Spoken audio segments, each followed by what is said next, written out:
Good evening, everyone. Welcome to our midweek edition of our podcast. This is Two Guys and a Mic. I'm one of your hosts, Ron Pierce, better known as RP. And I'm your other host, Big Sean. I hope everyone's doing well this evening.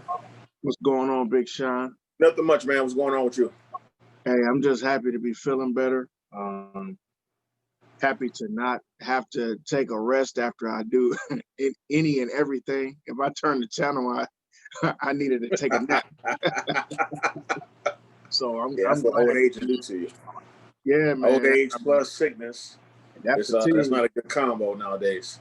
That fatigue, I don't know what I had per se, but that fatigue was nothing I'm used to. That was tough. So I'm just glad to be feeling a little bit better. Definitely feeling better than I've been feeling. So I'll take an 80%. I'm glad to hear that. I'll take an 80% all day long based on where I came from. Other than that, man, here we are. This is the prototypical. We always talk about this, but we're prototypically at that spot with the Browns where we're starting to get into the new week, leaving the old week behind, so to speak. So we've kind of forgotten, and not forgotten, but we've kind of let it go, the frustrations as we move forward into week 17. So we got some stuff we want to talk about with that. But as you all can tell, for those of you who might be watching us on the video, and for those who aren't, we are completely and totally Ohio Stated up as fans. Sean has on his scarlet and gray. I got my Ohio State scarlet and gray. We got our backdrops. Everything's rocking. It's that time, baby. College football playoffs. We got a semifinals game on Friday at 8 p.m. down in New Orleans, in the Sugar Bowl against, to be honest with you, outside of anybody in our conference, I think my frustrations with Clemson are very, very pretty high. I legitimately have disdain for Dabo Swinney and for Clemson. I don't like Clemson. I cannot stand Dabo Swinney. And he's made it clear that he doesn't like Ohio State, which is fine. I get that too. So we're going to talk about that game, the Sugar Bowl game. And you know what? And it doesn't help that we haven't beaten them yet. And we have not. What are we on 5? Well, CFP, right? Well, no, against them. Well, in the college football playoffs, we're on 2. I don't know about previous bowl games. On previous bowl games, we're 0-5. So total. Yeah, that's good. Yeah, okay. And then 2 or 3 years ago, they embarrassed the hell out of us. Yeah, 31-0. Embarrassed us or we embarrassed ourselves. It was a little bit of both. I think it was a good mix. We couldn't do anything in that game. That's when they had Deshaun Watson. It was 31-0. Who was our quarterback? It was JT. Oh, okay. And yeah, he couldn't get anything done at all. No. Nothing. We couldn't run. We couldn't pass. Like, we pretty much couldn't do shit that whole game. Then last year's debacle. Last year's game was a good game. Yeah, we were up. We were up quite a bit. And now the thing I take most away from that game, it wasn't just the controversial calls, but it was how we could not take advantage in the red zone. We got onto the red zone several times and had to kick field goals. Yeah. And I was telling the person I was watching the game with at the time, like, that's going to come back to haunt you. When you get the national champions on a rope like that, you have to get touchdowns. You got to get 6. You got to get 6. And when we couldn't finish them, I said, that's going to come back to haunt us, because eventually these guys are going to get into a rhythm. And that's exactly what they did. And, because they were a little bit off. I mean, but our defense played well early on. They did. We played well early on. And honestly, our offense played well. Justin Fields played pretty decent last year. He did. And he actually has some spots where he played awesome. We played a very, very good game. We just didn't play spots where you kind of look at the game and you say, damn, he just missed on this pass. And honestly, that last pass at the end of the game, if they just miscommunicated And if they would have been on the same page, that would have been a touchdown for me to won that game. Right. That game came down to maybe 2 or 3 really, really big plays by Clemson. Yep. But the overall game, we played a better game, beginning to end. We just didn't do enough to win. So, and now Dabo Swinney is talking trash. I mean, he's really being just flat out disrespectful, basically saying Ohio State didn't play enough games. We don't belong to be there. Damn, they do the coaches poll. He's going to rank us 11th. My man got Coastal Carolina above us. And they just lost their bowl game to Liberty. But that's Dabo. Dabo is that kind of a guy. He's a brash. As much as I dislike him, the truth is, you got to knock him off the pedestal. Right, he's a hell of a coach. He makes sure his teams are ready. In general, his teams always show up. So it's easy to dislike him. It's hard to beat him though. So you have to, put all your ducks in a row. It helps that he plays in the worst Power 5 conference in college football. Hey, listen, it does, but then he also gets into these championship games and beats. Yeah, that's true. The big time teams on a regular basis. I mean, his team is fresh. I mean, when you basically got 11 cupcakes, look fresh. There's people that say that about there and beat them. They say that about us too. We go in there and get hammered, but but you know what? Here's the difference between them and the Big Ten. Yes, on paper, the Big Ten does not have a lot of firepower, but any team, Michigan, Wisconsin, Ohio State, you can get caught slipping at any time. You go to Iowa at the wrong time. You go to Iowa on a night game. You go to Purdue on a night game. You go to Penn State. Hell, one of those whiteout games. You can go to Indiana. Indiana, you can go in there and get got. Yeah. You're not getting got going in the who's in their conference. You're not getting got going into Syracuse. Nope, you got to rephrase that. You shouldn't get got going into Syracuse. You shouldn't get got going into Miami anymore. Miami ain't the U. I don't call it the U at all. That ain't the U. The U, they left the U in the 90s, early 2000s maybe. The last group of cats that came out of the U that I gave them U status was K2 and them, and all them guys getting ready to retire. My man Frank Gore, all them guys, yeah. Most of those guys have retired. That's what I'm saying. Like that group of guys ain't there. So but I will give Clemson and Dabo this. They're just like Miami because Miami ran roughshod over the ACC. When they were there, even with Florida State being really, really good. But it was they were in back then. They were in the Big East, I believe. Not at first. They were in there with like Pitt and West Virginia. Miami was in the Big East later. They always but they played Florida State every year just as a rival. It wasn't a conference game back then. You kidding me right now? The ACC is they've gotten the ACC recently, within the last maybe 10 years. Really?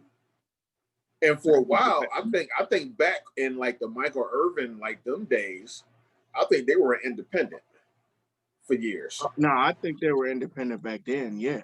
And then they went to the Big East. ACC, but and that's okay, because at the end of the day, it didn't matter who they were playing against. I can look it up real quick. They was gonna beat the hell out of whoever the hell it was anyway. They were that much better than everybody. Back then, they were so much better. I don't care who. And look, and they never had. People always talk about Ohio State quarterbacks. Other than Bernie and Vinny, and Jim Kelly, you really haven't had a lot of Miami quarterbacks come out that are just. No, not really. That blow you away or even had longevity. Like Walsh was awful once he got to the league. Gino Toretta was awful when he got Gino Toretta was awful when he was in college. I don't even know how he even got the He won the Heisman. The Heisman. He won Yeah, that so Heisman. back in 2002, they were in the Big East. In 2002, they were in the Big East. That's the year we won a title. Right. That's the year K2 and them. We beat them. They had Ken Dorsey and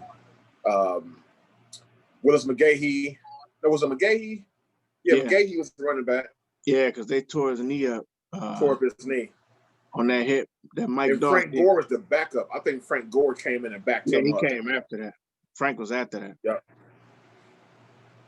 I mean, it's crazy that this team, that Clemson has kind of mimicked that type of a team. Like they're the best. They're clearly the best team in their conference. That conference had ups and downs with whoever was going to be the best. At a time, it was Vatech.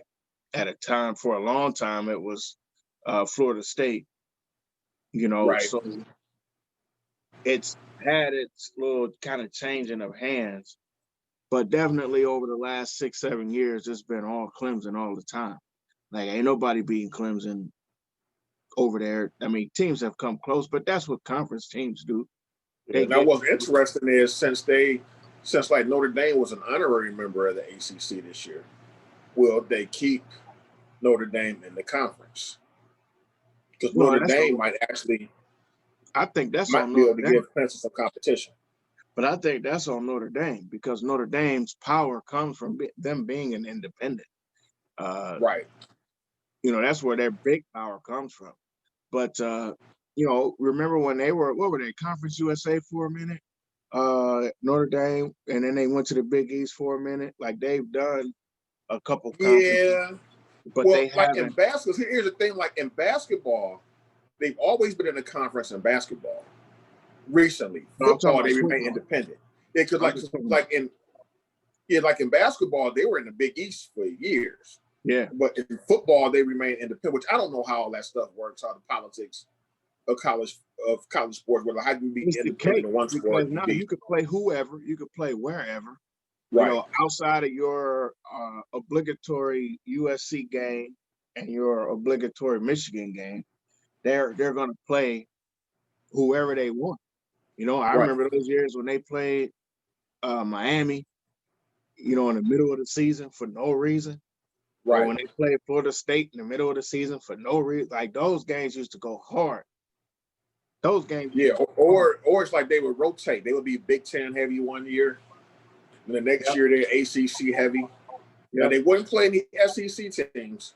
No, they may like play Oklahoma or somebody like that. They may play somebody like from the Big 12. They might throw in there, but they wouldn't touch the SEC. Yeah, they might play Oklahoma State. Like you said, Big 12 team. they weren't going nowhere near no damn Alabama or Auburn. They wasn't playing them until a bowl game. No. All right, man. Let's go ahead and dig into the game. I believe Clemson are 9.5-point favorites, which is really an insult. Which pretty much means that I saw 7.5. Saw 7.5. That's still an insult. That's still a heavy. I thought so too. I thought that was a little bit. That's a heavy spread. Because basically what you're saying is Ohio State does not have a shot in hell of winning this game. And matter of fact, you really don't hear too much buzz about it nationally. You may start to hear a little bit more tomorrow as you get closer to the game, but there's really no buzz. There's really no buzz for either one of the games right now because I think America believes these games will both be blowouts. The other game being Alabama. Yeah, they just sitting back. Everybody's sitting back waiting for Clemson, Alabama again. And I think, too, you might have a little bit of Alabama and Clemson fatigue. You hear people complain or like they're tired of having the same 2 teams, same 4 teams in the college football playoffs every year. They want to expand it, give other teams a shot.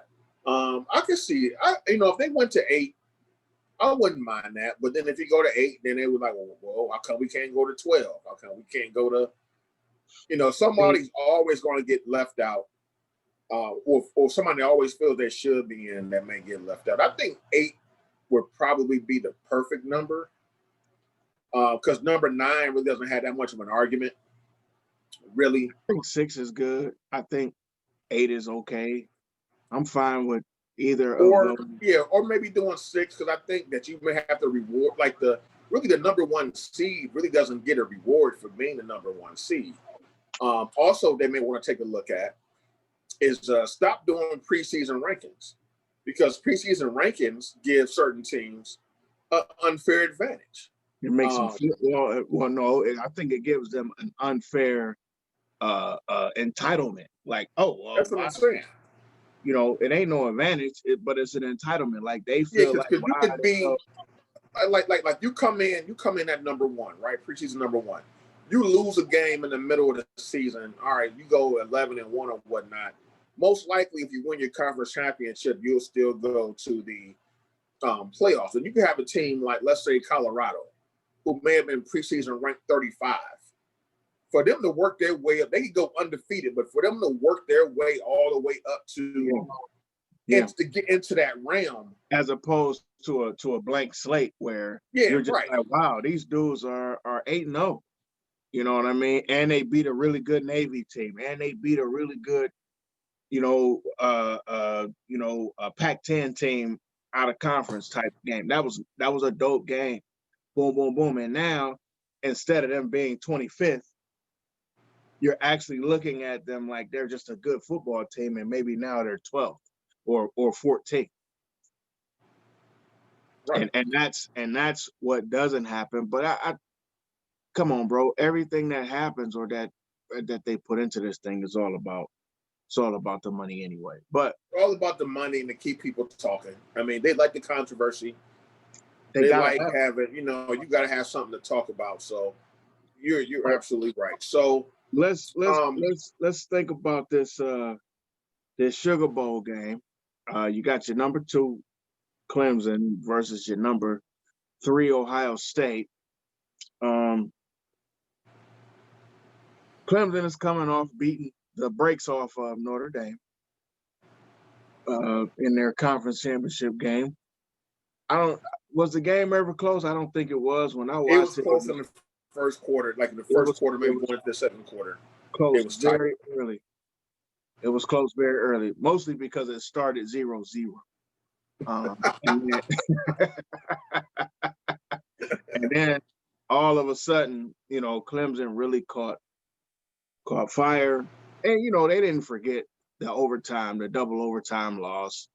They didn't have Trevor Lawrence because of the COVID situation. So they didn't forget. Dabo, I guarantee you, Dabo didn't forget if anybody else did. And he didn't let his team forget. Again, I say that all day long. If nothing else, I can give Dabo. The dude is a good coach, and he is one of those guys that just believes in pounding that win and getting that win and his team being on top. Like, I'm never going to be against that type of attitude. He's going to make sure at the end of the day, he did everything he could to make sure his team wins. Even if it means he's got to talk junk in the media or whatever he's got to do to give his team an edge, that's what he does. So they came out in that game and they beat the brakes off of Notre Dame. So I'm saying what I just said, they're coming into this game to try to beat the brakes off of us. They're trying to come into this game. That's what Dabo is doing. It's all psychology. He's trying to, implore his team. He's almost like Phil Jackson used to be, like the Zen master guy. I'm gonna use these words and these little codes here and there to get my team to understand that this is what I'm talking about, type of thing. And that's exactly what he's doing. He's trying to, just encourage his team through the media by saying certain things like, y'all don't even belong on the same field as us, like to continue to push that narrative into his team.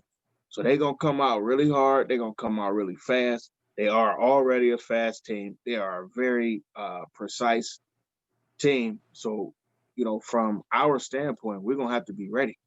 Like Ryan Day can't have one of these brain farts that we've seen him have. More specifically, as we were playing, what was that? The Northwestern game. Like, bro, what are you doing, man? You know how we were sitting around like, what is this? It's really like almost him and Stefanski had a meeting. Yeah. They get called to have the worst game plan possible going into the biggest games of the season. Like, what are y'all? They exchange notes. Hey, you call this fucked up play here, and I'm gonna call this fucked up play here. You know, it was awful. And really, they got to call a better game all around, like on defense. Defense got to tackle, man. Now I'm gonna tell you what. That's where my issue is with this team. Last year, our defense played pretty good in this game. I'm not sure, and I said this from day one.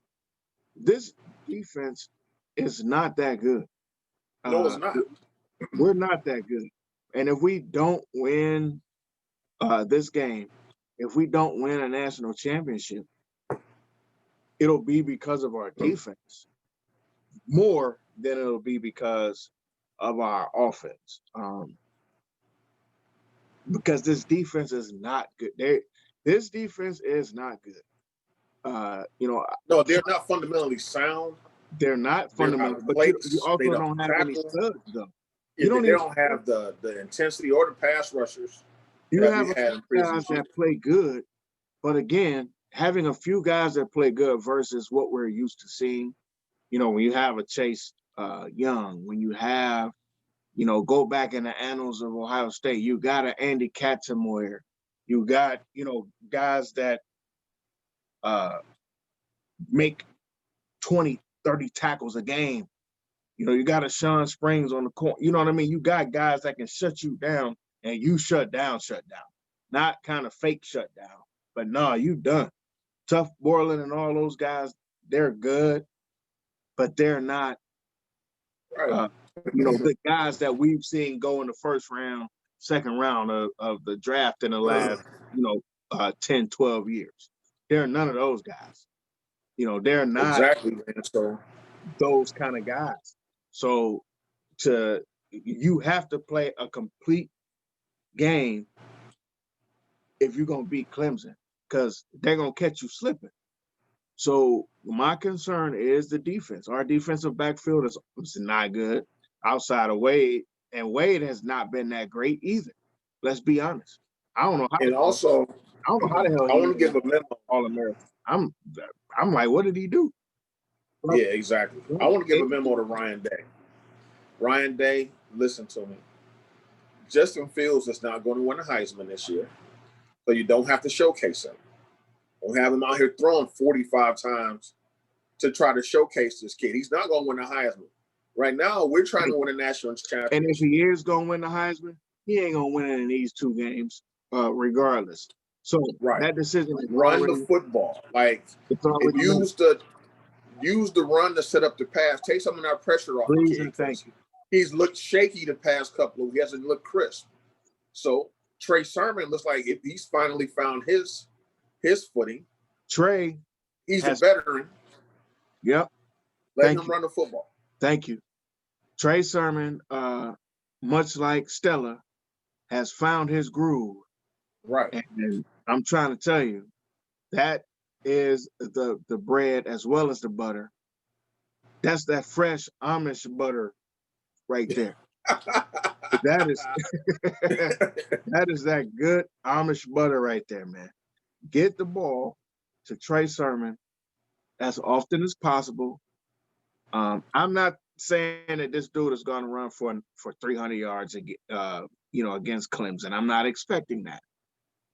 However, we ran pretty well, and I think J.K. might be a little bit better or a lot better than Trey Sermon. But he also understood the offense a lot better than Trey Sermon. Trey Sermon's only in his 6th game with this team. So it is a little bit tough to try to figure out an offense, figure out your way within an offense, and then make it work for what you actually do. And plus, they wasn't giving him that many carries. He was giving Master Teague the majority of carries. They were trying to give Master Teague looks. And listen, I've said it for a long time. We don't have the speed that I'm used to us having at the running back. I don't know if you remember me having this discussion with you earlier in the season. We don't have I'm used to the J.K. Dobbins type of speed. I'm used to the Ezekiel Elliott type of speed. I'm used to having guys, Beanie Wells. I'm used to guys just taking off and you just looking like, damn, where the hell he go? I'm not used to guys just being the grinded out. We haven't, and even Eddie George was fast. These guys aren't like super fast. Now Trey, while he's not like super fast, he's a lot shiftier. And again, I don't know if you remember me saying this when we were like talking about when the season started for us in the Big Ten. I was talking about how they run. I think Master Teague is your power guy because he really only is just north and south. He pretty much run. He's a one-cut guy. He's going to run straight ahead, north-south. Now, Trey is a little shiftier. He's not fast, but he is shiftier. He has better eyes and he has better hips. And to me, he should be your future premier guy. Again, we need to have an intervention with Ryan Day because I need Ryan Day to understand a few things. Because not only does Justin Fields end up, listen, if Justin Fields ends up throwing the ball 45 times, only way I can okay it is if we're down 28-0 or something like that. Right. But we have to have balance in this game. There has to be some balance in this game. And I know that's easier said than done. And I know that's that's no insight because every team, if every team had balance, guess what? They'd win every week, right? But we have to have balance because we're not that great of a team. So the balance actually matters here. And we've seen Justin Fields overthrow the ball. And I don't mean overthrow his man. I mean throw the ball way too much. We've seen our offense go way Justin Fields heavy, and it takes away from everything else that's happening on the field. Does. We can't have those lulls in this game. Like, please, Ryan Day, I'm sure you're listening to our show. Out of all the shows you could be listening to right now, you're tuning in to Two Guys and a Mic. I know you are. Ryan Day is one of our 5 subscribers. Bro, I need you to really come up with a game plan that is smart and it puts your team in the best position to win. A lot like you did last year. Last year, you came out and you remembered that embarrassment, that 31-0 embarrassment that we had, against Clemson the year before that, rather, I'm sorry. So you understood that. Listen, these dudes are coming into the Superdome to beat the brakes off of us. Anybody on this planet that does not understand what Dabo Swinney is saying and what Dabo Swinney is doing right now, that's exactly what he's doing. So I need you guys to be ready to play some football and at least get in these dudes' way. and also, the nation wants Ohio State to get embarrassed. Of course. There's the nationwide Ohio State bias. They love it. They love it when we lose. They love it. Now, hopefully our guys have some pride and have some heart and coming to this game with a huge chip on their shoulder because you should feel disrespected. Yeah, we only played 6 games, 7 games, whatever. No, we didn't play the most crisp throughout the season. But this is Ohio State, damn it. This is the Ohio State University. One of the top 4 programs in the country. So yes, we deserve to get the benefit of the doubt when it comes in and get into the college football playoffs. We bring the fans, even though there won't be that many fans this year, but we bring fans, we bring the eyeballs to the televisions.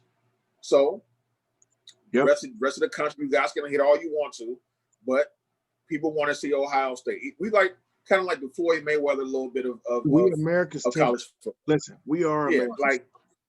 they'll watch us just to see us lose. We are They'll American tune in just to see us lose because we always get good so, good numbers in the Nielsen boxes, man.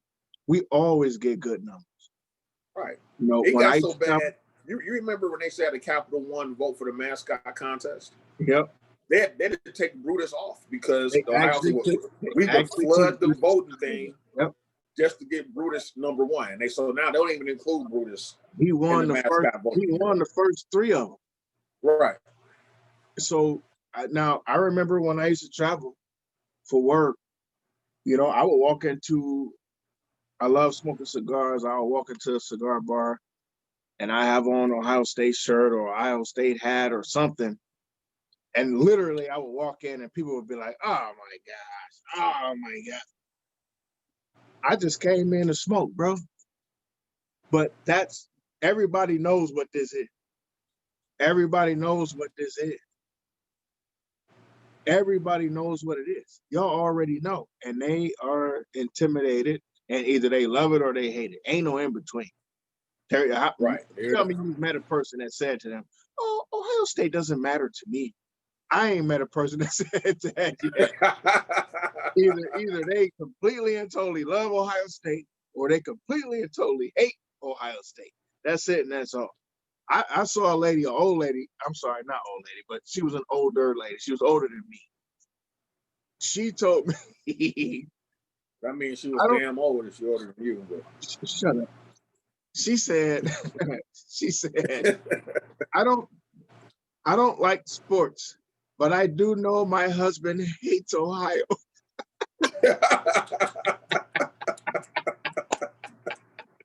I was like, damn. He just hates them. I said, does he like hate the whole state? They were from Wisconsin. Okay. And she was like, yeah, he hates Ohio. Every time I see Ohio on TV when they're playing football, he just hates Ohio.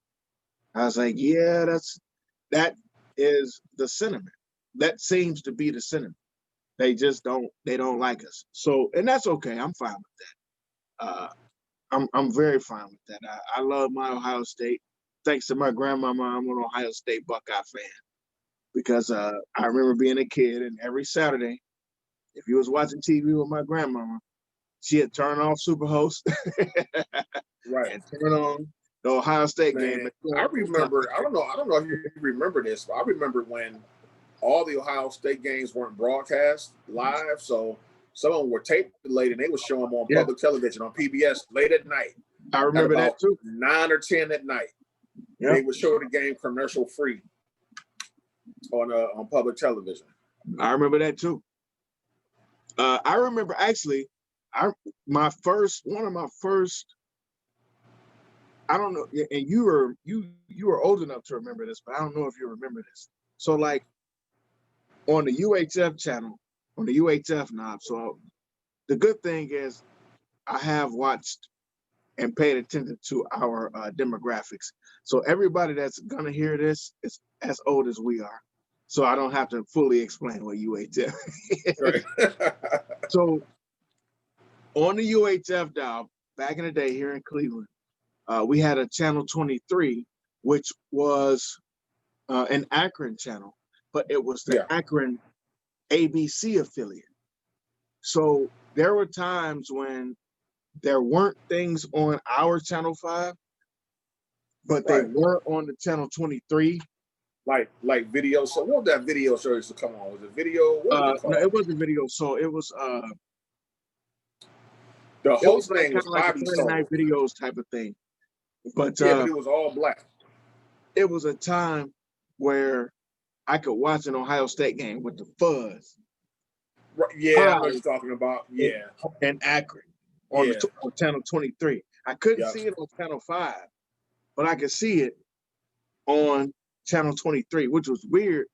But I would watch just like with the Browns games, like back then when they had to sell out, when you could watch a home game live. Right.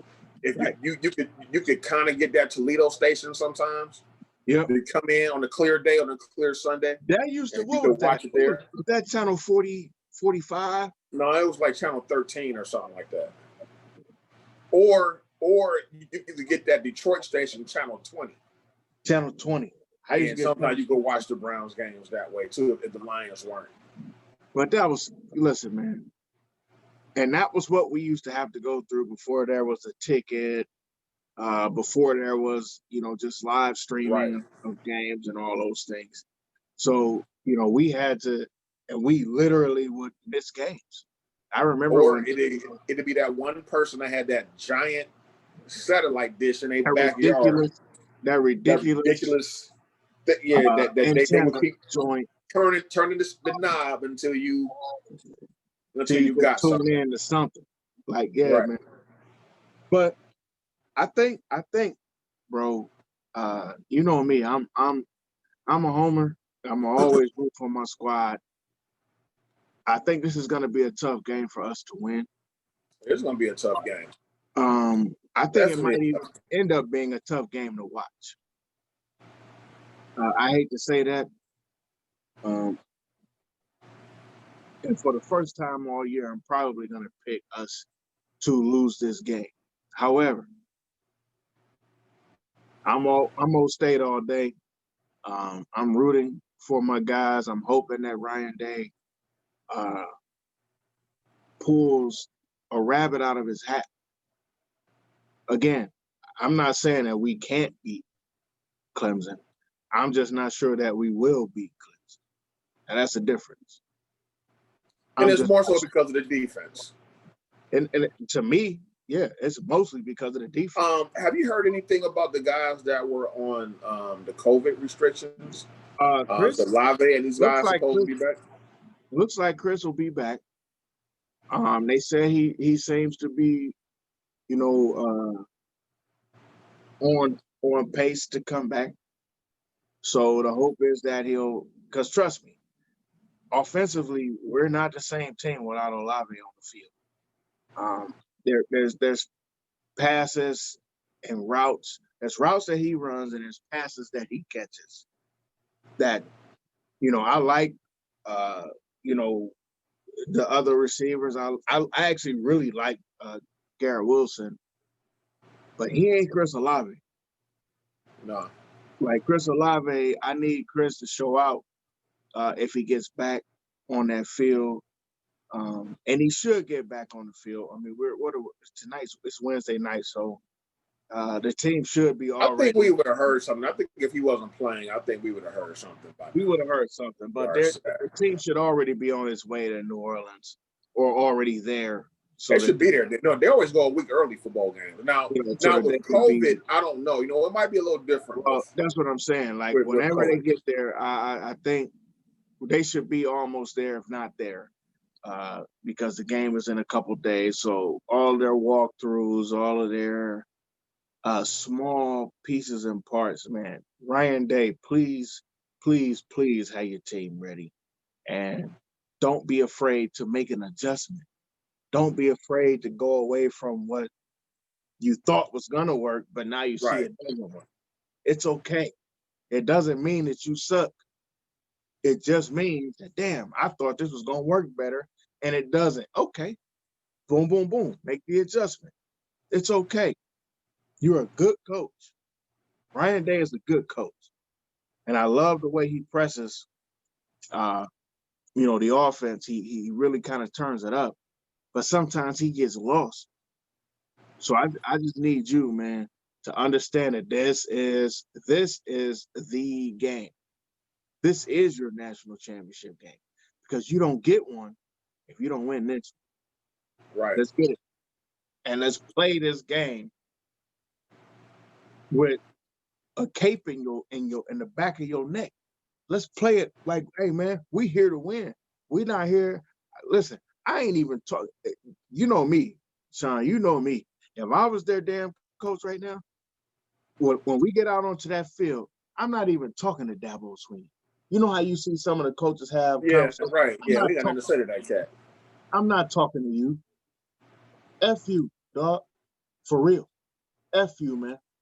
If that cat cross over here to this side of the field, I'm going to punch him in the face. Somebody tell that fool to get out of my face. You know what I mean? Like I'm turning around and walking away from him in his face. And I need my team to see that. But that's what I mean when I say a coach has that level of an effect. Right. That's what he's trying to do. That's what Dabo is trying to do. He's trying to talk that slick owl shit game that he does, and his team understands that. So they're going to be ready to play. That team's going to be ready to play. Ohio State, you better be your ass ready to play, man. So what's your otherwise, these prediction? dudes going to run your ass out that Sugar Bowl. They're going to run your ass out that Sugar Bowl. And I'm not here for it. So what's your prediction? Shit, if I could get another 29-23 game like I saw last year, I'll be happy as hell. The question is, will we get another 29-23 game, a close game, a well played game, a competitive game? It hurts. I don't think we're gonna get no competitive game. I think we're probably gonna lose this game. And I think we're probably going to lose somewhere like a 31-20 type game. All right. I'm actually, since it's playoff time, I'm going with my boys. I'm going Ohio State. And I'm going Ohio State in a shootout. Something like 45-42 type game. So I'm going to have faith that Ryan Day's going to have them pumped up, have them play with a chip on their shoulder. Somehow the defense, they're not going to stop them, but come up with enough plays late to give us the victory. So let's go Buckeyes. Let's go, man. This is time. Like we haven't won a national championship since 2015. So it's like I said, the rest of the country is rooting against us. So I want to give everybody a proverbial middle finger, and let's go ahead and get this win, like for real. Like the Ohio State is ridiculous, because it's like they never forget.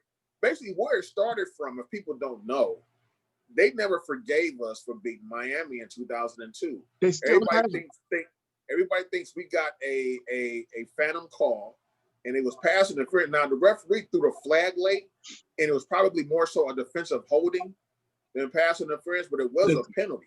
Listen, we didn't throw the flag; the dude did, and it was a penalty. It just came out late. So and there it was. The penalty happened. But guess what? Even after we scored, that didn't win us the championship. They still had the chance to come back in and score, and they didn't. Right. They didn't.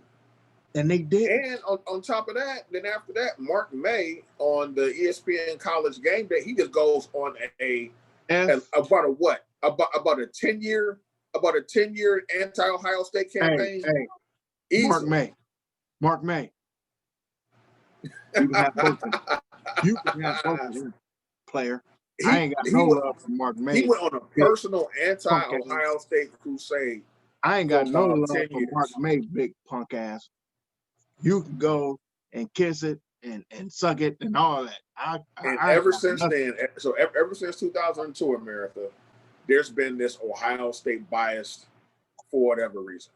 Now, like, our fans can be a little obnoxious. All of y'all that dislike us, your team wasn't even in the game. Why you that upset? Like, why is Alabama fan talking about the Phantom championship y'all won? What? You wasn't even in the game. So what you talking about? Why is Auburn people talking the same thing? Why is USC fans talking the same thing? Y'all weren't in the game.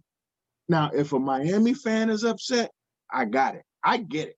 Because if it were me, I'd be upset too. The Miami fans that I know personally told me, we were upset about the call because it was late, but we knew it was a call. Upset that the flag came out late. But listen, you understand that this team, the Miami Hurricanes, if you're a fan of those teams or that team, I get why you're upset. I don't get why the entirety of the United States is upset because of what happened in that game. Do you know how many times Alabama has won? Do you know how many times Clemson has won and they got a shady call? Do we remember the game last year? Weren't we just talking about the Clemson-Ohio State game where they got a couple of shady calls their way? Ain't nobody talking about that now. Because it happened to us. That's why. Ain't nobody talking about that. But that was shady calls. And we all know that they were shady calls. So now wait a minute. Now I'm sorry, Ron. I hate to interrupt you. I'm watching the highlights. I'm watching the some bowl game. Was it Oklahoma and Florida? So they're showing highlights from another game at halftime. They have a mayonnaise bowl now. See, oh yeah. this is what it's come to.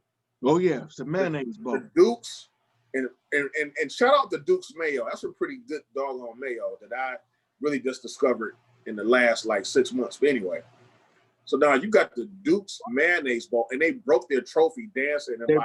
That was Wisconsin. That was Wisconsin. They broke the trophy dancing around in the locker room. Well, doing the gritty. Well, doing the gritty. That makes sense. Oh my gosh. Somebody got dunked on. Oh, DeMar DeRozan just dunked on Montrezl Harrell. Yikes! DeMar DeRozan actually dunked on somebody. He dunked on Montrezl Harrell. Something fierce. Jeez. Jeez. But yeah. So yeah, Wisconsin, who I have a lot of disdain for. I don't like Wisconsin personally. I don't hate Wisconsin, but I hate Wisconsin. I hate going into Wisconsin on a Saturday night. That's why I don't like Wisconsin. Thank you. Well, you know what? I hate playing. Another hard place to play. I just hate playing Wisconsin. I really hate going up to their damn stadium at night. I damn sure hate going up there at night.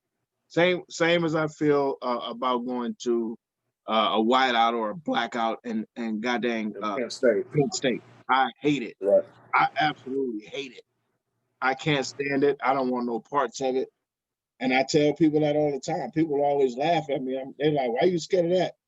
Because it's always this close. It's always this close. You remember that year that Russell Wilson beat us up there? Yeah. You remember that year? And we didn't get no damn championship bowl because of that. That's all right, but we got his ass the next year though in the Big Ten championship. We did get his ass. It was like what, 51-10, something like that. We did get his ass the next year, but that year we had to go up there and play against his punk ass. I was like, this little bastard. If y'all don't tackle him, and they couldn't touch him, touch him. But all right. So you ready? You done with this? You want to move on? Yeah, so I said Ohio State 45-42. Hang on, Sloopy. I'm down, and I'm right. I hope we get it for real. But I'm listen, Dabo has given his team the room to try to squat on us, and I ain't down with that. Right. So let's get we can move on, man. We can move on to Cleveland Browns versus the Pittsburgh Steelers. For us to get into the playoffs, we win, we get in. There's some other scenarios that can happen if we lose and get into the playoffs, but we're not talking about those. We're not discussing those at all. All we got to do is handle business. Now, we got a little bit of news that came down. Was it today or yesterday? Today. That Ben Roethlisberger is not playing.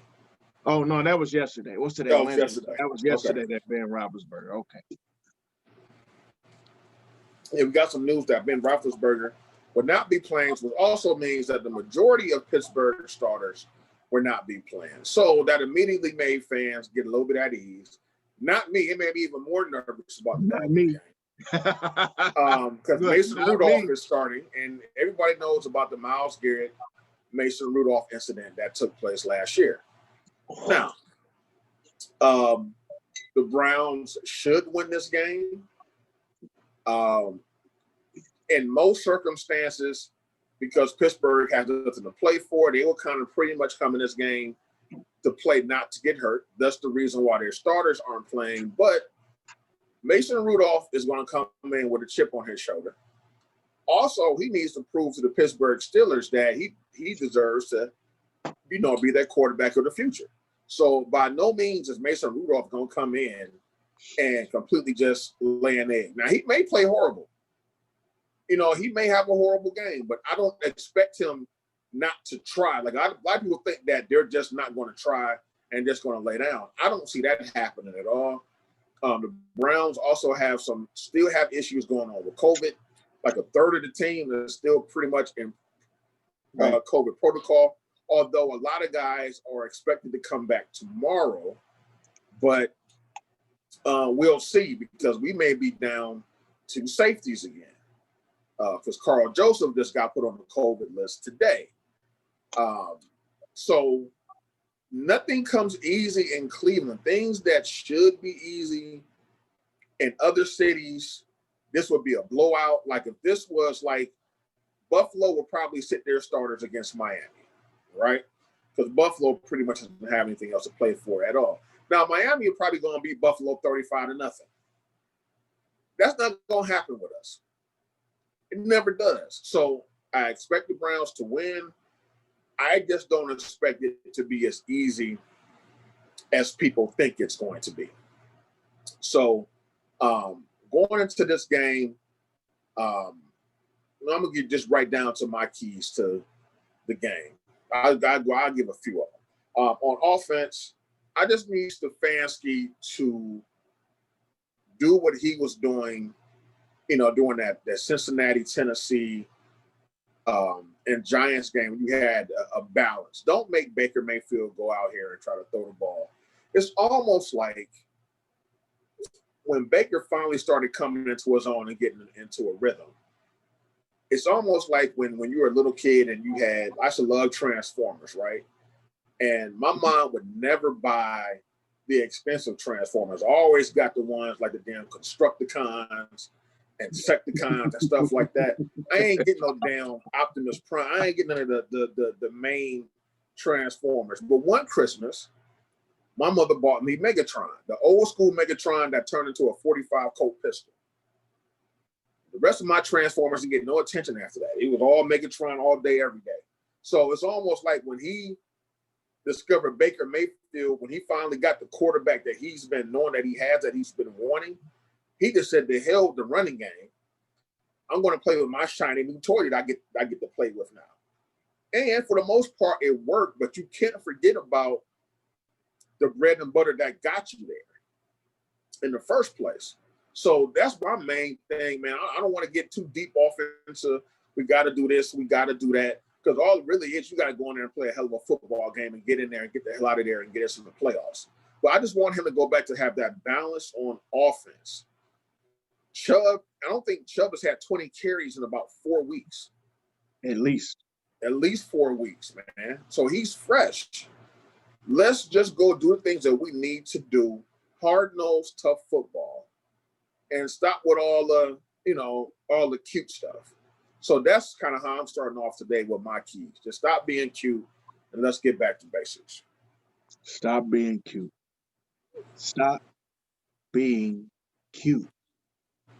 I don't even know how to follow that up because that's more spot on and direct than I think anybody else is going to be. It's the truth, though. Got to stop being cute. Stop. And we talked about it on Sunday. So part of me believes that it's the analytics that has these guys calling certain things that they're calling. I agree with you. I think they look at certain situations and they say, oh, this is the best spot to do this. And they'll just do it regardless because the analytics say so. But this is why, and this is where I always say, it needs to be, it can't just be all football, to utilize your guy Butch. It can't be all good. But it also can't be all analytics. It has to be a good mix of the two. I think you need to find a good balance in between both of those worlds. And I think that's where the worlds exist the best. Because you do need to have a gut. But you also need to understand that on third down, this team does this, or on second down, this team does this, or this player does this better on these particular situations. Right, because it's almost like when Baker wasn't playing well or still learning the offense, it wasn't like they were going analytics heavy. They were just going by, look, we got to do what we got to do to get through these games until this kid picks up the offense. You know what I'm saying? And now that he's picked it up, like their whole game plan has changed. Now listen, I'm not. You know, you preach to the choir with me on that. I agree. I thoroughly agree. I think that they were doing whatever it took to get through certain weeks, especially after the Raiders game. So we had the Raiders game, the Raiders debacle, and then we had the week off, and then they came back afterwards. Basically, had 2 more Raiders games. Yeah, 2 more. Yeah, the weather games. Right. And they just did whatever it took to win. So what Sean is saying, and honestly what I'm saying is, do whatever it takes to win the game. It's not always throwing. It almost ain't ever going to be throwing 53 times. It's almost never going to be that. But it'll probably be a great balance of giving Hunt and Chubb anywhere from 15 to 20 carries a piece. Because the one thing that we understand, there was a lot of games. People forget this. There was a lot of games where the beginning of the game, we didn't have a lot of rushing yards, or we didn't have a lot per carry. Like we had a few yards per carry and guys go down. A few yards per carry, guys go down. But we stuck with the run. And the more you stuck with the run, and the more you gave these guys opportunities to run. Now they keep using this, and this is why they always run out these numbers. And Jay-Z has a great line, and one of his rap songs, men lie, women lie. Men lie, women lie, numbers don't. The truth is, we all understand numbers to mean what we need them to mean to make whatever point we're trying to make. So you can utilize a number to say whatever you want at some point. So they say we ran 18 times on Sunday. First of all, 18 times running for the third best rushing attack in the league is way under par. Way under par.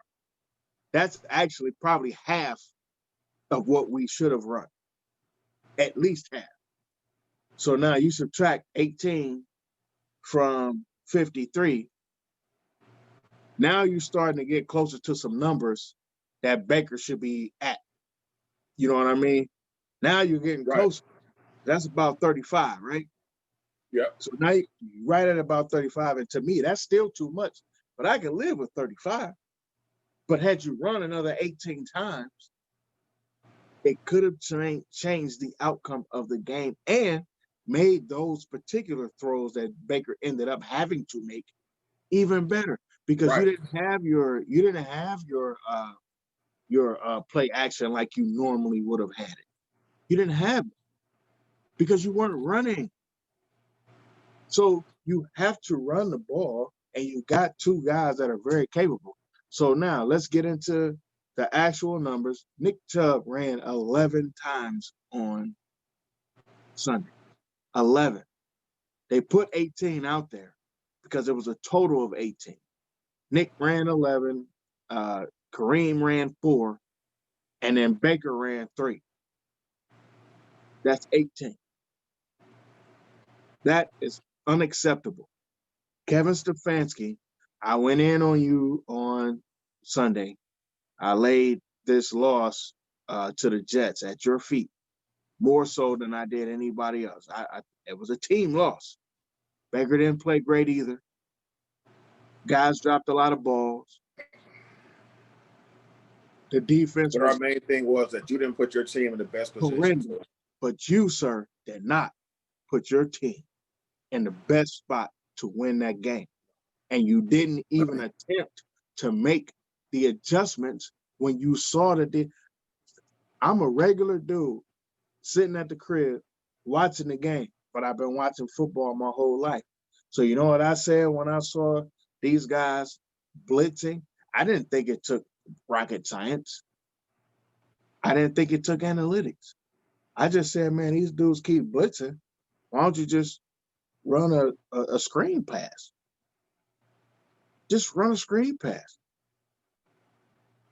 Put your team in the best spot from situation to situation, and you can still use, because analytics say if these dudes rush up the field, somebody's gonna be open. That's analytics too, right?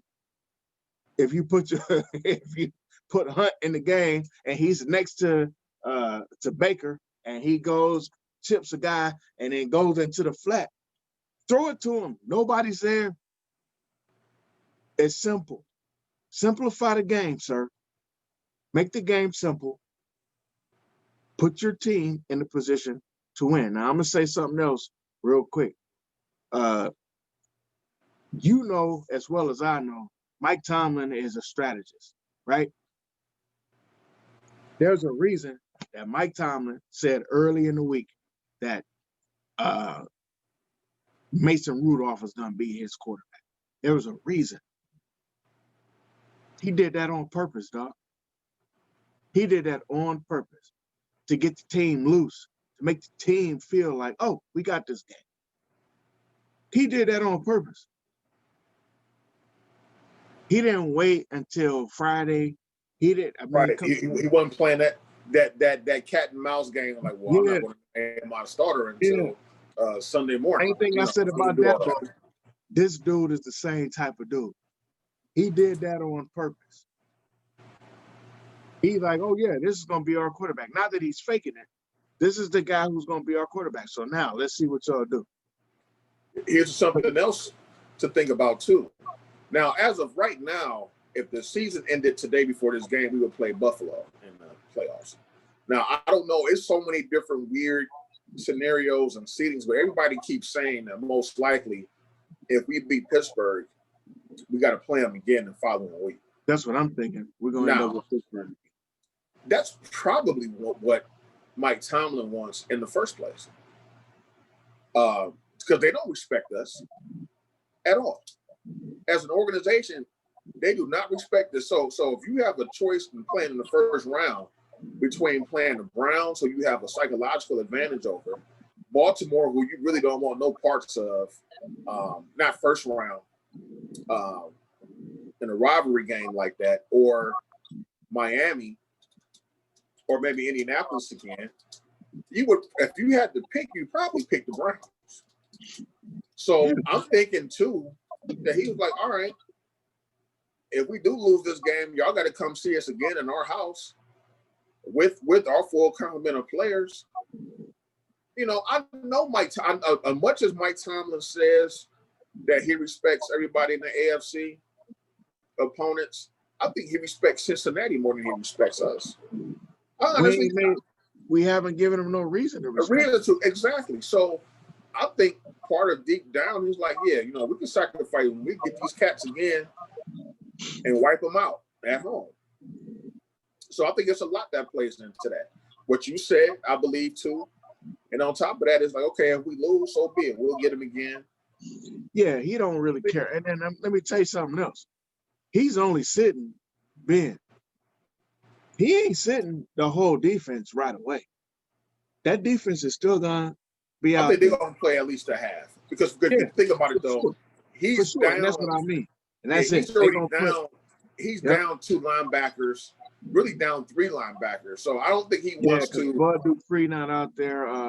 What's my other dude's name? Devin Bush. Devin Bush is not out. He lost one of those replacements. He lost, and I think he might be down a safety or 2. So I don't think he wants to, expose. He don't want to expose too many of them. So they're gonna play a little bit. They'll play a little bit, but I don't think they're gonna be out there much. Like I said, I really don't think they care about this game. Like if they get it, if they win it, they don't. So be it. They don't care about it, but it's one of those.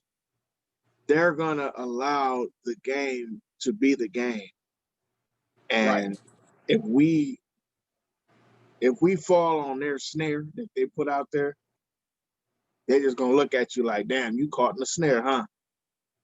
Like Right.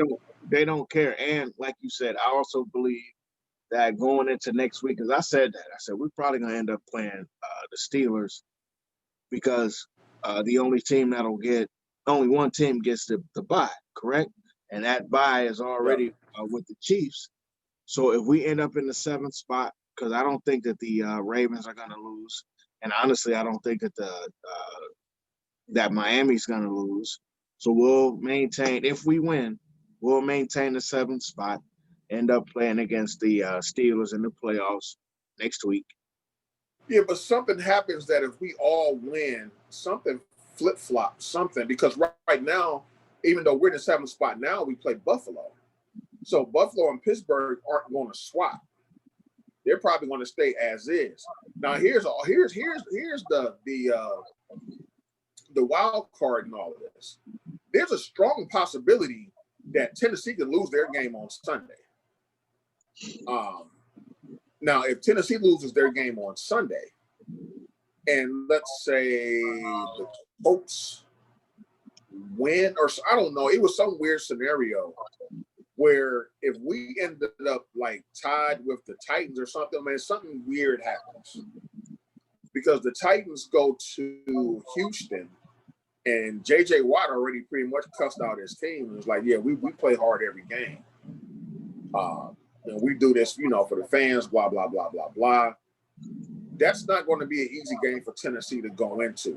So something happens. So if Tennessee loses and then Indianapolis gets their spot, I don't know. That'll cause a shift where, the seedings will change. Don't give me the line, on how that will change.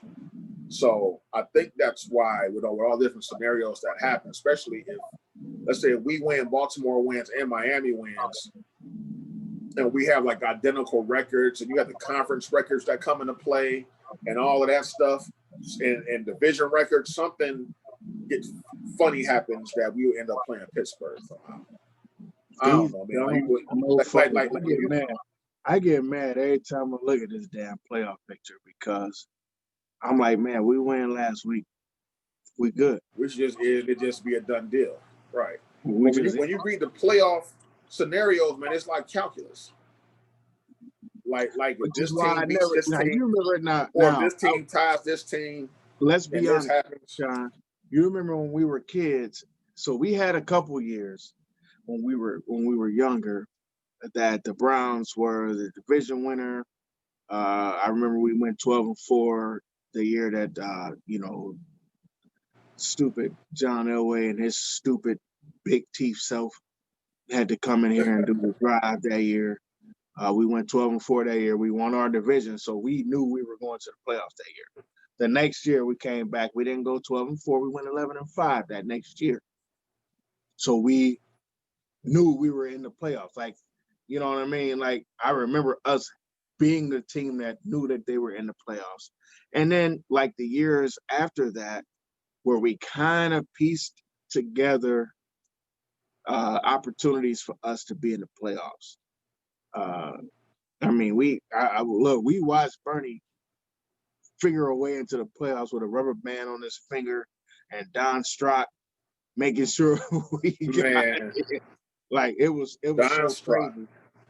So it's crazy sometimes to look at the playoff picture because I know what it takes, and you have to watch all of the intricate.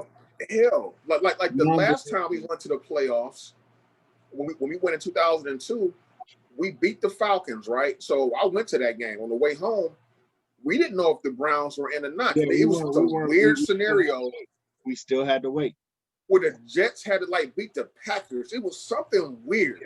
And when I got home, it happened. Because we were like, ain't no way in the world, whatever scenario I need to happen was to get in, we ain't getting in. And whatever needed to happen, happened. Now here's what's crazy too. And nobody's brought this up. And this would be the football gods at work again. The last 2 times we made it to the playoffs, guess who we were eliminated by? Pittsburgh Steelers. The Steelers. So it would only be fitting that we had to beat them to get into the playoffs and then not have to play them again to get over that hump. And that's really, they say be careful what you ask for, but that's really what I want because I'm sick of them. I'm sick of them. I'm sick of their fans patting us on the head like, oh, it's okay. You guys get better. You're coming along. We want to see you guys do well to bring the rivalry back and all that sweet, sugary bullshit. I'm tired of it. I'm tired of them, the nonstop disrespect. Like, I'll tell you what else really, really made me mad. When I was watching the Pittsburgh Bengals game, that was it a Monday night, and they were talking about how much of a hard-hitting rivalry that was. I'm like, really? But when we play them, it's like, well, this used to be a rivalry back in the day, but it really hasn't been. And Cincinnati has lost to them just as much as we have. But you got to think about this, though, bro. And here's a caveat. And I listen and trust me. I hate everybody in this division. But the truth is, the Browns ain't been close to none of them dudes. At least, the Bengals. And I some of my friends that are, I don't know why, but they're Bengals fans. And I have friends, that really root for this team. However, I go back and forth with them all the time. Yeah, y'all won the division a couple times. And yeah, you guys did go to the playoffs a couple times. But the Browns only got one less playoff win than y'all in the last 2 years. Pretty much. I'm just saying. Y'all got all the appearances, but y'all ain't got no dubs. Bengals fans. You know what I mean? So at the end of the day, the Browns are the little brother in this division because me and you, and those of us who remember the history of the AFC Central and which became the AFC North, we all remember those years where any year, any given year, it could have been any of us. Way before it was Baltimore, we were a team that were suggested every year, even when the Bengals were like the year the Bengals went to the Super Bowl. We beat them that year. They came up here and they got their asses beat by us that year. And that's what I mean. Like the teams that come from day one, the AFC North / AFC Central. If you can play in this doggone division and be competitive in this doggone division, you can win the Super Bowl, period. End of story. That's the end of the story. That's the end of the story. Yep. You almost can't say that about any other division in the NFL. You can say it about one or two other ones, but we right there every year. If you can beat the Steelers, if you can beat the Ravens, you can go to the Super Bowl. You can go to the Super Bowl, period. Because the Ravens and the Steelers go to the Super Bowl often. Shit. No, they don't go all the time, but you know what I'm saying. They're in contention often. All the time. And nobody overlooks them, by the way. So now, imagine we go a season and we sweep the Steelers or we sweep the Ravens or something like that and play 2 really good games. We don't have that blowout dumbass games that we've had over the last couple of years. We play 2 really good games, 2 competitive games against the both of them, and we win 2 against one team and 1 with the other team. Guess what? Guess what everybody else is saying to themselves? Oh shit. This team can play now. Like it all becomes into some level of reality that this team is capable. The problem is, man, we haven't been that team. Yeah, we might beat the Bengals. We might split with the Bengals, but then we play, the Steelers and the Ravens, and we get our asses handed to us. That didn't necessarily happen this year. Because I think the first game against the Ravens, they kicked the shit out of us, and in the second game, we were right there with them. We waited too long to do things differently, Right. and we ended up losing the game. At the end, but we didn't have to. And now, of course, people will say, "Oh, y'all won, but y'all won because they ain't played nobody." So you still lose at the end of it. Let me say something real quick. I pointed this out earlier because I know we're getting ready to probably bounce here in a minute. I'm gonna give Kevin Stefanski the same speech that I gave Ryan Day. Excuse me, sir. Please, please, please stop with the overthinking. Please. Please stop with the nonsensical plays. Matter of fact, Stefanski, this is what I need you to do. Go get Super Tecmo Bowl and run the Raiders plays from Super Tecmo. That's all you need to do. Just simplify everything. Get the Marcus Allen and Bo Jackson playbook for the Raiders on Super Tecmo Bowl. Backfield, jump offs, plays, and right, and we'll be just fine. That's all you gotta do. Run the freaking. And if you have to kick a field goal over 42 yards, go for it. Go for it. Don't do it. Don't do it. Cody Parkey anywhere near the goddamn. Listen, if the game comes down to Cody Parkey and your decision to let Cody Parkey get into the game, I'm killing everybody in the stadium. I don't care if it's 4th and 23. Go for it. Cody Parkey get on the field unless it's for the kickoff. Do not let Cody. I don't need. You know what? Go for 2.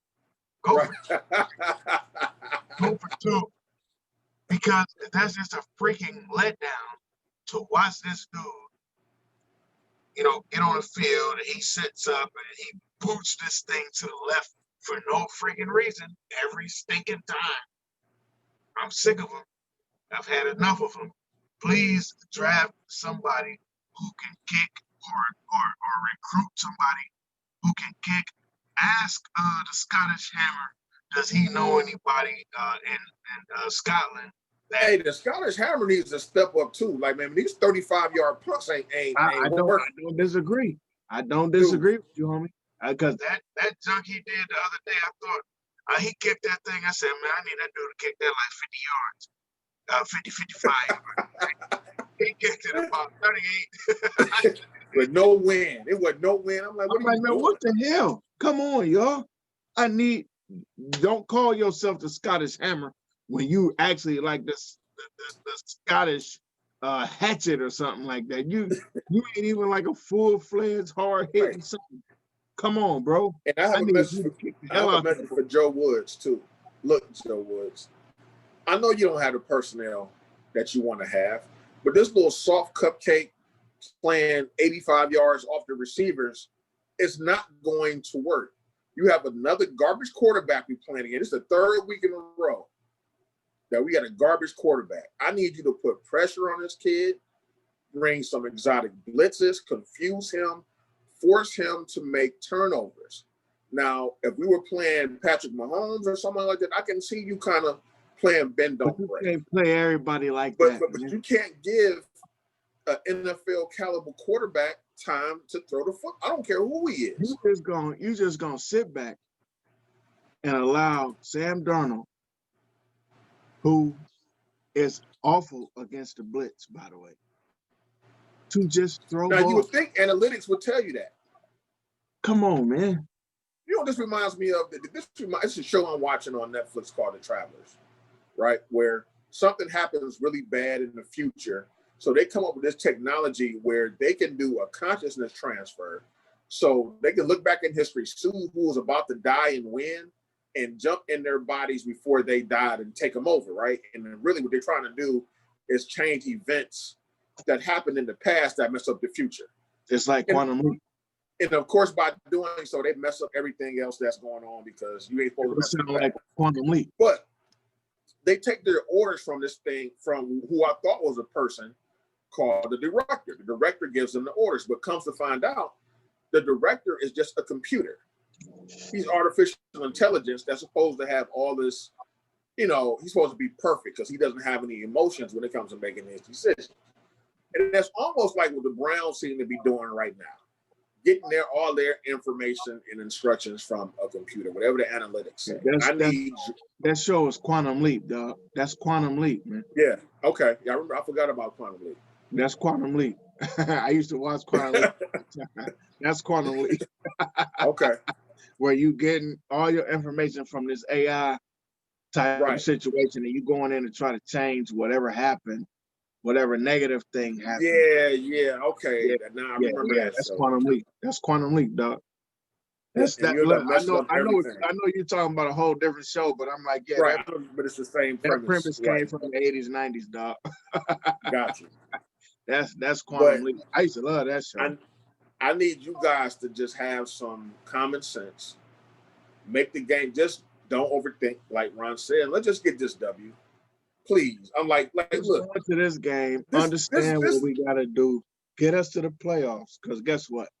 The playoffs is a spot that we haven't been to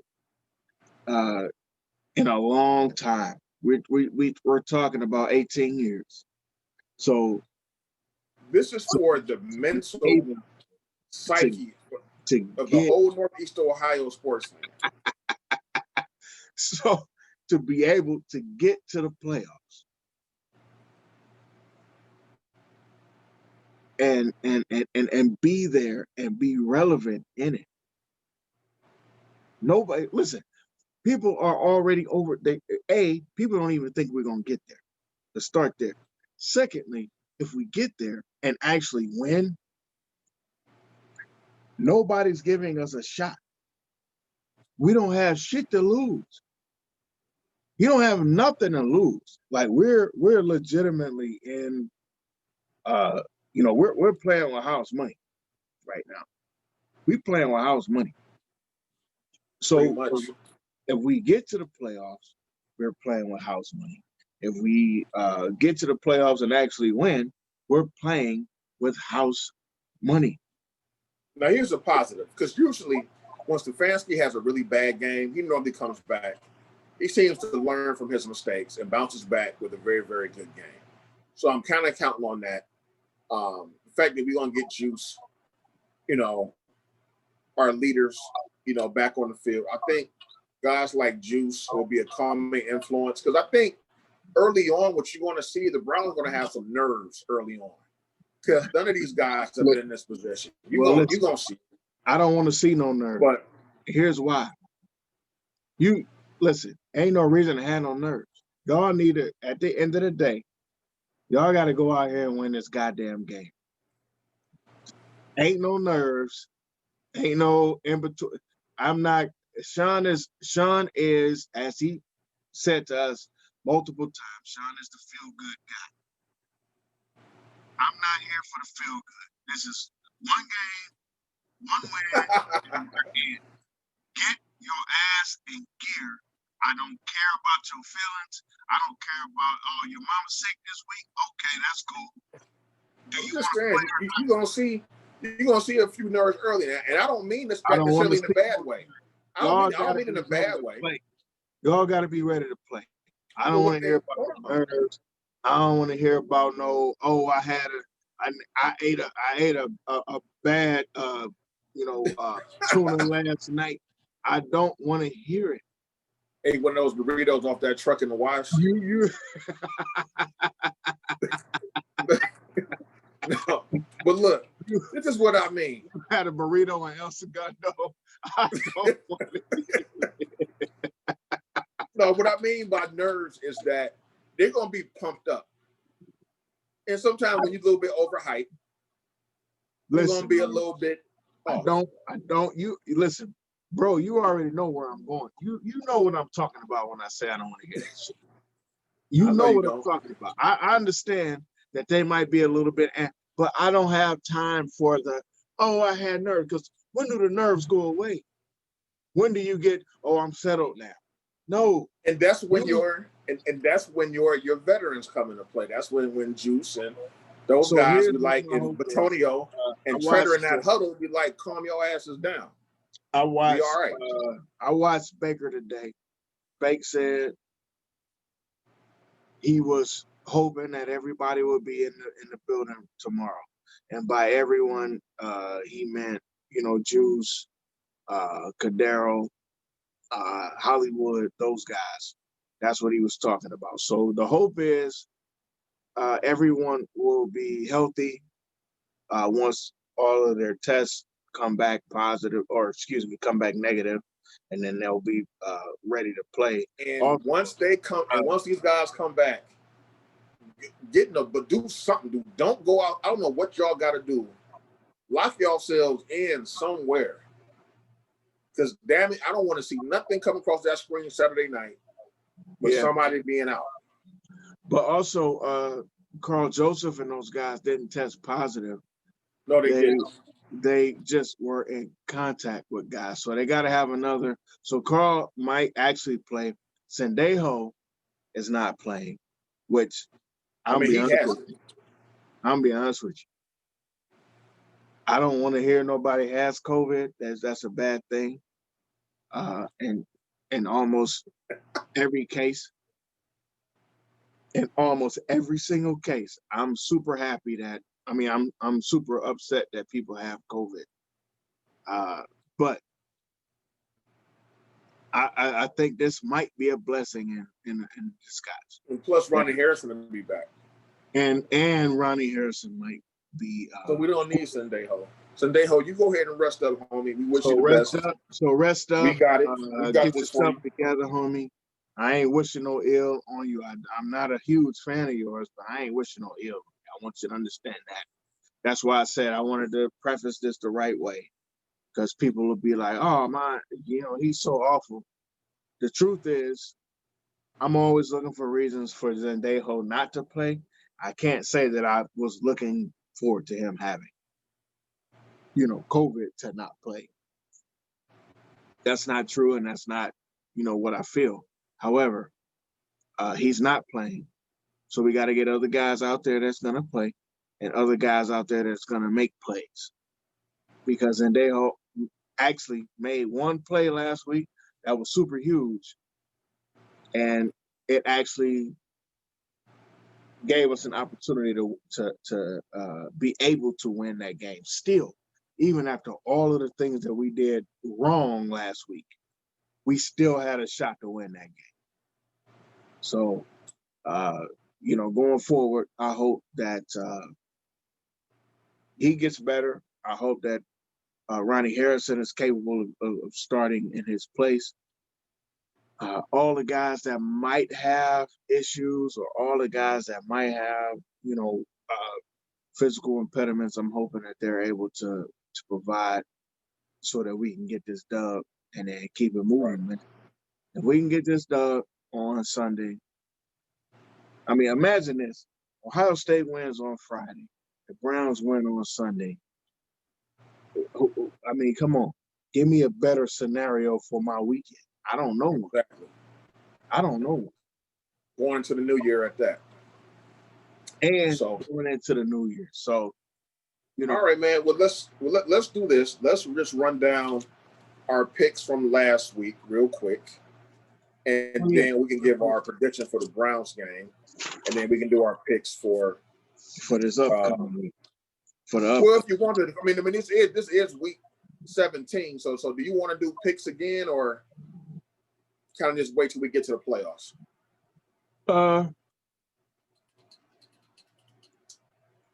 a lot of these games are just throwaway games. Yeah, a lot of these is throwaway. So let's not do another pick. But let's and then we'll pick games after the season. We'll start picking playoff games. Right, we can pick playoff games. Right. All right. So the first game we had the Saints and the Vikings. I picked the Saints. And the Saints won handily.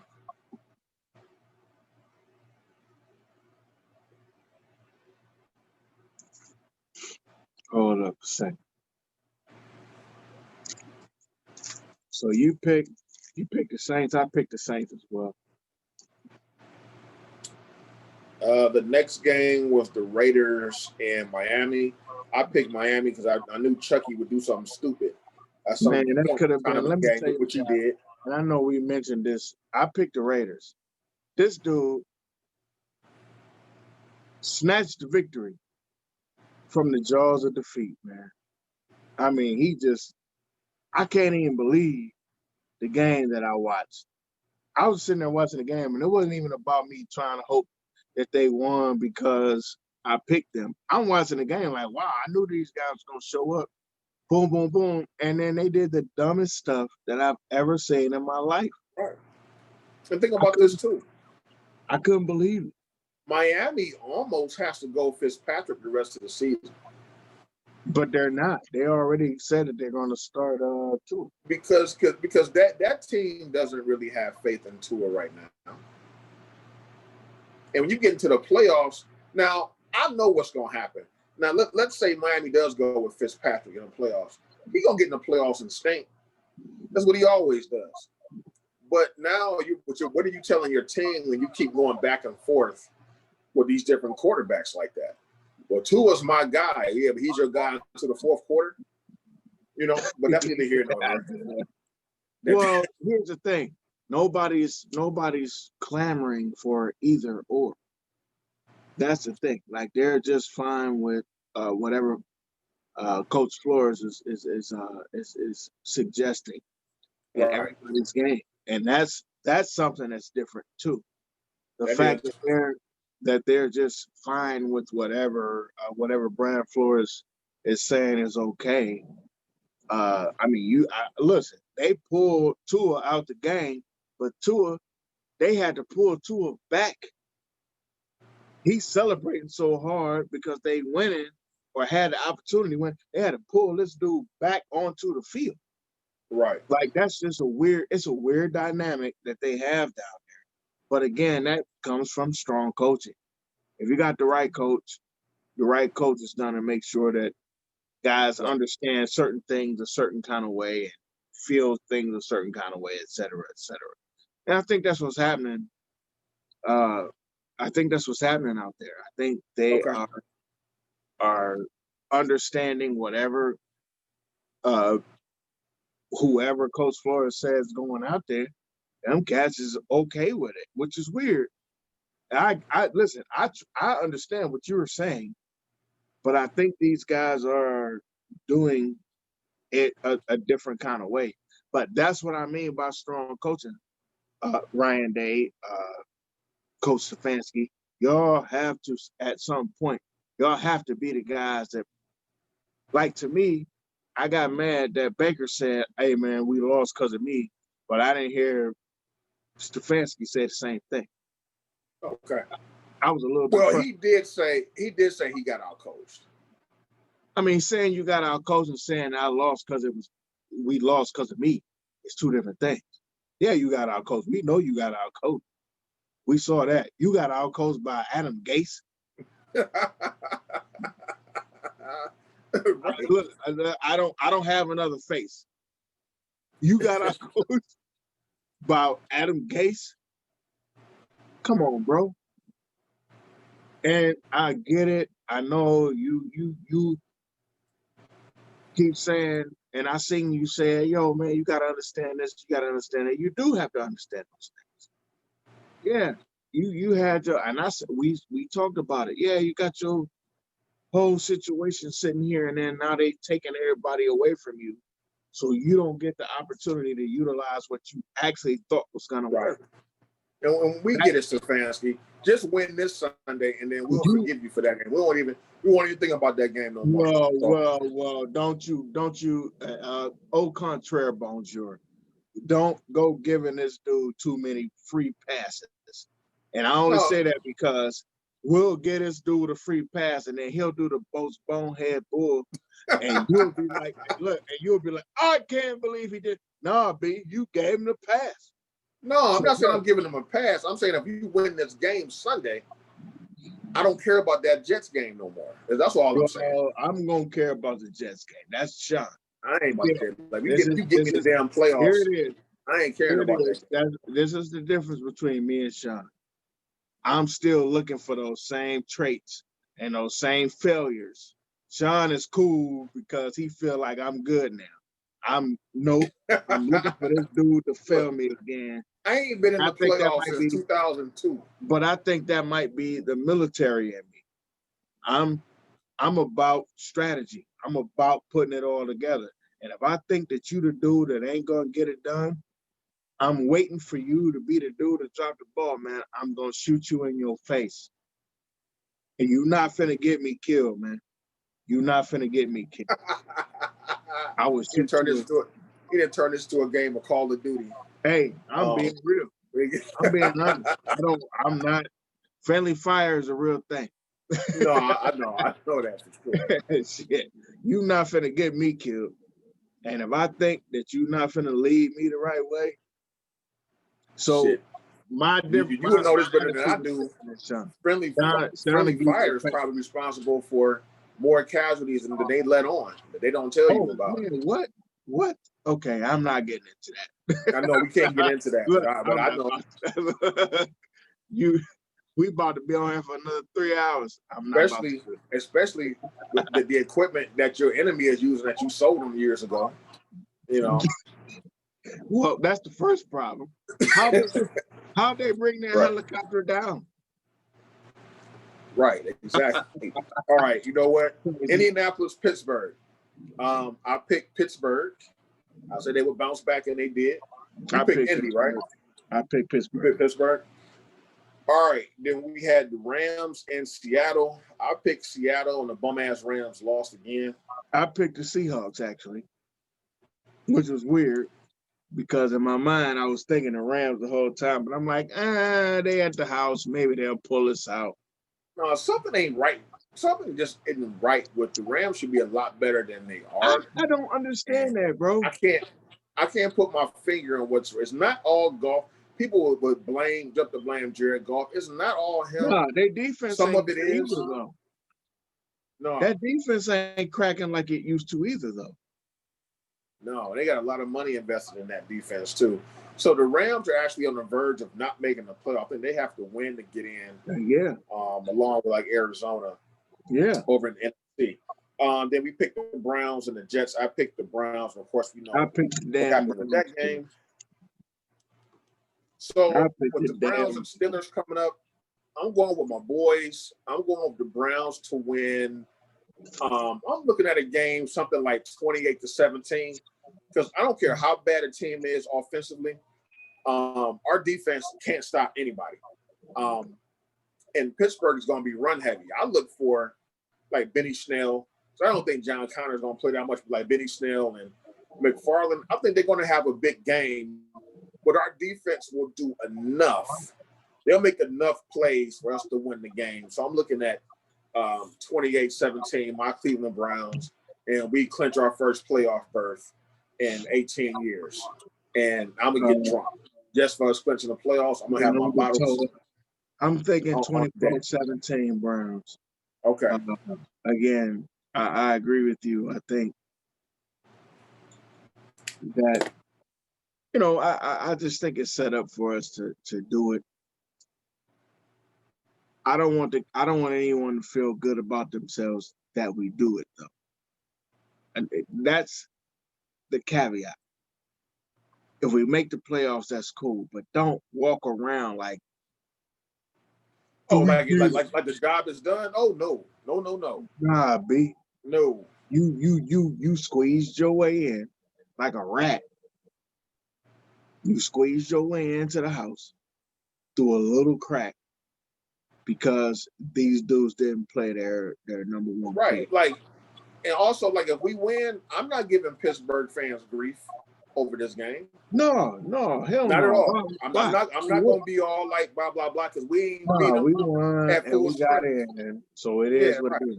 But my thing is, if I'm Stefanski, I'm telling the team that y'all squeezed in like a rat through a hole.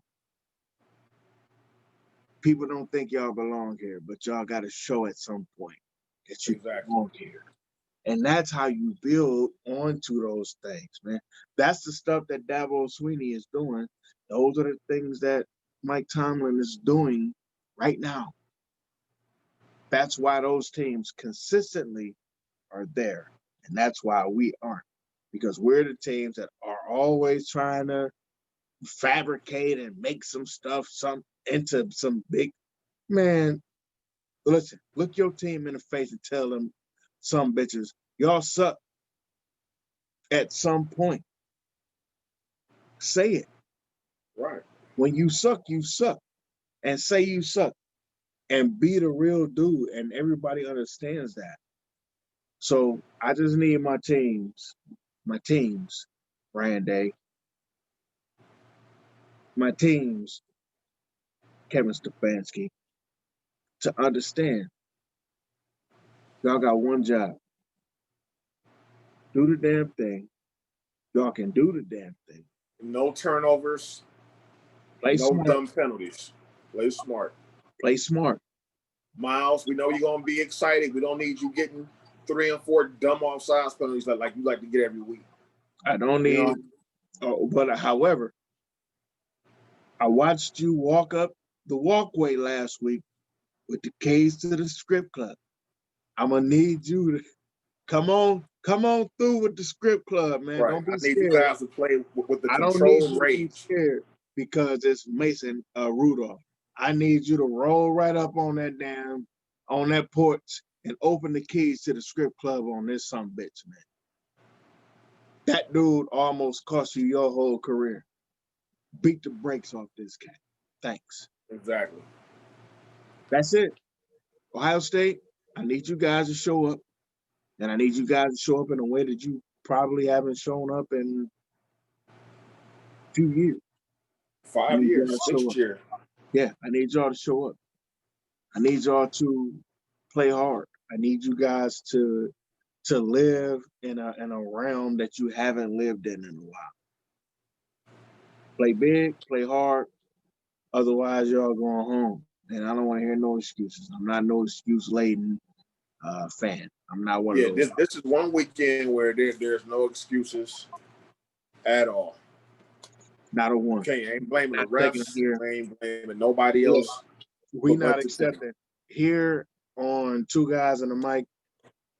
We ain't accepting not one single solitary excuse. You win, and you lose, you lose. Exactly. That's it. That's all. That's how we get down. All right, people. So you can catch us. You can follow us on Facebook at Two Guys and a Mic 216. Instagram, Two Guys and a Mic 216. All the streaming platforms. You got Anchor, you got Spotify, Apple iTunes, Google Podcasts at Two Guys and a Mic.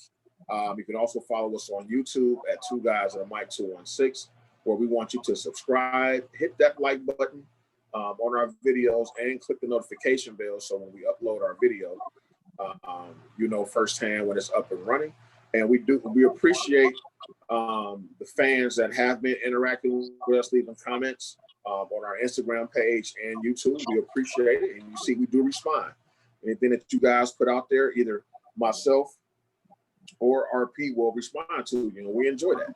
You know, we get some pretty good conversations, except for a few knuckleheads like Corey that wants to go out there and troll everybody all day. But that's for another story. Anyway, we won't see you guys until Sunday night, Monday morning. So we want to wish everyone a happy New Year. Everybody be safe, especially I know it's not a lot going on.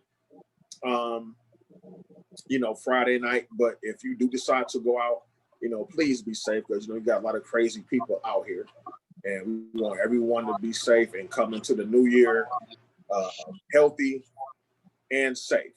Okay, so Ron, unless you have anything else to say, I'm gonna bid you guys a good night. Just a little bit, bro. Again, everything that Sean said, I 1000% back it up. I have not been myself here over the last maybe 2 or 3 shows, but I'm happy to be at least remotely back tonight. So I thank Sean for kind of carrying the show without my usual oomph and enthusiasm and flair, whatever you want to call it. But Sean has really held it down, and I appreciate him. Again, he always gets mad at me for saying this kind of stuff, but I appreciate him for allowing me to ruin his night. For taking over his day and making him do this show. It's a great thing for me. I always saw this as a platform for the both of us. So I'm grateful to him for allowing me to bring him in on this. But, I just want to thank you guys, because this year has been a difficult year. It's been a tough year. It's been a long year. But tonight is episode number 29 of our podcast. So I thank you guys for sticking with us. I thank you guys for hanging with us through, technical stuff, through us trying to, figure out what we were doing and which way we were going to go. I'm so grateful for life and for my friendship with one of my homies. It's been great, man. This has been 29 great episodes, and we only got next year, and we about to pound it next year. We about to kill it next year. So I'm excited. I'm ecstatic. I want to say Happy New Year to you guys. We're looking to build our base even more. We're looking to expand and expound and do bigger and better things, man. So that's it for me. Much love. Shout outs to all of the different businesses that we've given love and shouts out to. Again, we want you guys to keep flooding us with your stuff, because we got nothing but time and nothing but room to give you guys some love. So come check us out. Two Guys and a Mic 216. Sean, I got something for you too, dog. I don't want to put it in the mail though, but I got something for you. I appreciate it. And because we both gotta have this one thing. I couldn't give it to nobody else. It's me and you. So I had to make sure you had it. I appreciate it, dog. We'll definitely hook up. Appreciate that. But everybody else, I appreciate you guys, man. I love y'all. Thank you for your support. Thank you for your love. Continue to comment, continue to like, continue to subscribe. We love y'all. Happy New Year. Peace. Peace out.